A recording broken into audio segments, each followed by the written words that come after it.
several years ago, as we were looking at this vision, this idea, what could happen at the point, I told the members of the commission in our very first meeting that my biggest fear was that we would dream too small, that we would take this not once in a generation opportunity, but once in the history of our state opportunity, a multi-generational opportunity, and that we would do something nice and not something great. So several years ago, I became fascinated with this idea that we needed something at the point, something that would bring people there, something that would elevate people, something that would showcase the best of Utah to the world. And what could that be? What would that be?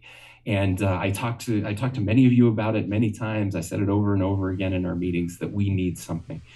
And then a few years ago, by happenstance, I don't even remember how I came across it, but I learned of this idea of the statute of responsibility, and immediately knew that this had to be here in Utah. Now, I want to say something. I have not talked to any of these people. They had no idea that I was on this journey all by myself. I had no idea that they had any ties to Utah. I knew none of this. All I knew was that we used to be a nation of builders. All the great civilizations have been civilizations of builders. And in those civilizations, they built monuments to stand the test of time, monuments that were representative of what they believed and what they wanted to pass on to future generations. We were a nation of architects. Again, we used to be a nation of builders and architects, and now we're a nation of arsonists. We tear apart, we destroy, we tear down, and there's so little left to inspire us. I believe Utah is still a state of architects, a state of builders. I still believe that we believe in big things that outlive us, things that are bigger than us, things that matter more than just the moment. And I wanted something that would represent that. And this is that.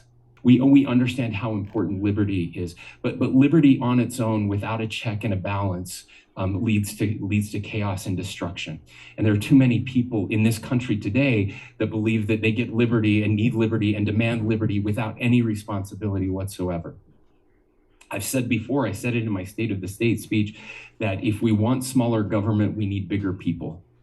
It is up to us to decide if we are going to keep Utah, if we are going to pass what is so special about this place on to the next generation. This idea that every one of us has a responsibility to our fellow man, to lift them up, to help them. Because what happens is when we stop doing that, and we have stopped doing that as a nation, when Alexis de Tocqueville came to the United States a couple hundred years ago, he saw something very unique, that we formed associations, that we took care of our neighbors, many of them religious associations, but community associations. And it was unique to the United States of America. There was no other country on earth that did that they didn't rely on government to solve all of their problems. But when those associations go away, when we stop lifting our fellow men and women, right, then government is the only institution left to do that.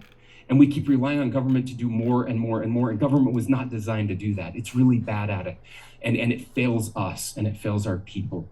And so we need reminders, real reminders of our duty to each other.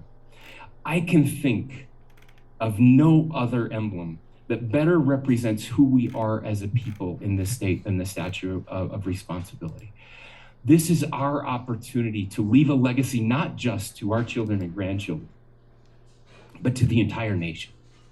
A place where I believe that people will flock, not just from our nation, but from all over the world, to be reminded that we have a responsibility that precedes government to each other. And to do it, to see it, to be inspired by it, to go to the top of it and see this desert that has blossomed like a rose, this very special place full of very special people, is something that I would give anything to leave to the next generation. So.